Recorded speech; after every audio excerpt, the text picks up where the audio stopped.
વિદ્યાર્થીના સર્વાંગી વિકાસને ધ્યાને લઈને સાંસ્કૃતિક અને કહી શકાય કે સનાતન ધર્મ અનુસાર વિદ્યારંભ સંસ્કાર કરવા માટે તારીખ 15 જૂન 2025 રવિવારના રોજ સવારે 9 વાગે વિવેકાનંદ પરિવાર દ્વારા ગાયત્રી પરિવારના સહયોગથી વિવેકાનંદ સંસ્કાર તપોવન સેક્ટર 17 ખાતે ભવ્ય અને ધાર્મિક વિદ્યારંભ સંસ્કાર યજ્ઞનું આયોજન કરવામાં આવ્યું। યજ્ઞનો આરંભ ઉપસ્થિત વિદ્યાર્થીઓ, વાલીઓ તથા સ્ટાફ મિત્રોએ વિઘ્નહર્તા શ્રી ગણેશજી અને માતા સરસ્વતીના પૂજન સાથે કર્યા હતા।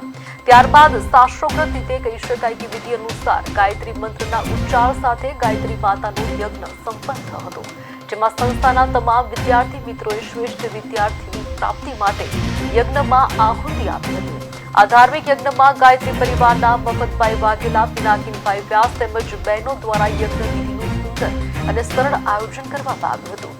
યજ્ઞની પૂર્ણાહુતિ આરતી સાથે કરવામાં આવી હતી। કાર્યક્રમના અંતે વિદ્યાર્થીઓ અને વાલી મિત્રોએ તાજેતરમાં થયેલી અમદાવાદ અને ઇંગ્લેન્ડ વિમાન દુર્ઘટનામાં મૃત્યુ પામેલા લોકોના આત્માની શાંતિ માટે મહામૃત્યુંજય મંત્ર સાથે વિશેષ આહુતિ આપી શ્રદ્ધાંજલિ અર્પણ કરી હતી।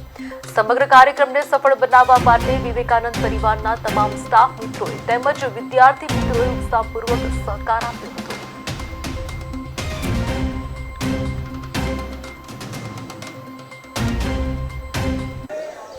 नमस्ते, वंदे मातरम। गांधीनगर में शिक्षण के क्षेत्र सर्वांगीण विकास अंतर्गत कार्यरत संस्था एटले विवेकानंद संस्कार तपोवन जे आज रोज नूतन शैक्षणिक वर्षना प्रारंभे विद्यारंभ संस्कार यज्ञનું आयोजन કરવામાં આવેલું હતું, જેમાં વિવેકાનંદ પરિવારના સર્વે વિદ્યાર્થી મિત્રો, સ્ટાફ મિત્રો અને વાલી મિત્રો તથા સ્વજનો એકઠા થઈ અને વિદ્યાર્થીઓના નૂતન શૈક્ષણિક પ્રારંભનો યજ્ઞથી નૂતન શૈક્ષણિક કાર્યની શરૂઆત કરી હતી।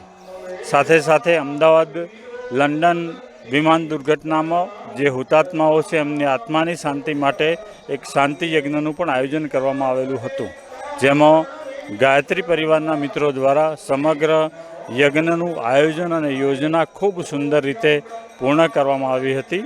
સાથે સાથે સર્વે ગાંધીનગરના નગરજનોએ પણ આ કાર્યક્રમમાં સહભાગી થવા માટે પોતાની તૈયારી બતાવી હતી।